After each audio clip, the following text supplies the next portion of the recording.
কি দেখতেছো ভাই? দেখেন না বেগুন তো চাঁদ উঠছে, চাঁদ দেখতেছি। মেয়েটা তো মনে হয় বিবাহিত। হ, আর কোয়েন না, একটা প্যাডালা বুড়িয়ালার লগে বিয়ে হয়েছে। সব তো কপাল ভাই।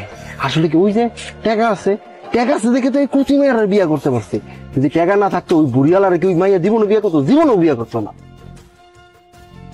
ঠিক কইছস দোস্ত, বুড়িয়ালার কপাল। আমি যদি এরকম একটা বউ পাইতাম রে মামা, আমি আর বাসা থেকে বাইরে দিতাম। আচ্ছা মানে তোমরা যে মানুষের বোন দিকে এভাবে তাকাইতেছো, এটা কি ঠিক? ধর্মিয়া দেয়া জিনিস তো দেহমি। ঠিক আছে, দেখবা ভালো কথা, কিন্তু তার স্বামী যদি জানতে পারে তখন কি হবে? কিছু হইব না। আরে ভাই আমরা এই এলাকার পোলা, বুঝছেন?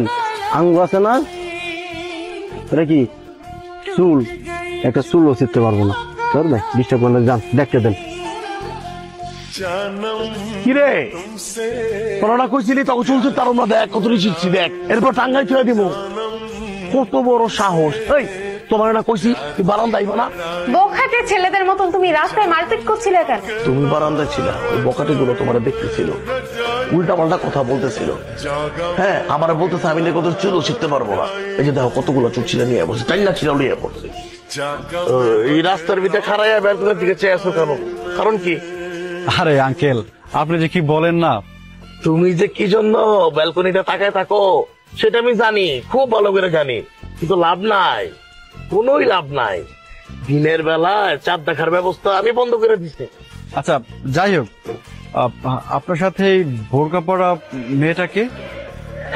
কে আবার? তোমার চাচি, আমার একমাত্র বউ।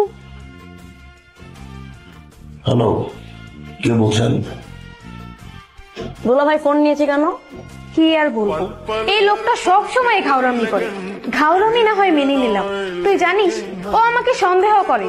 ওর মনে হয় যে আমি কোনো না কোনো ছেলের সাথে কথা বলি। শুধু তাই না, সে আমাকে এখন বোরকা ছাড়া বাহিরে একটু যেতে দেয় না। এমনকি একটু বারান্দায় বা ছাদে যে যাব, সেই অপশনটাও আমার কাছে নেই। ওই যে নিজের চোখে দেখো। তোমার এসব খাট্টেরামি, তোমার এসব পাগলামি, তোমার এসব সন্দেহ অনেক সহ্য করেছি। আর না, আমি চললাম আমার বাবার বাড়ি।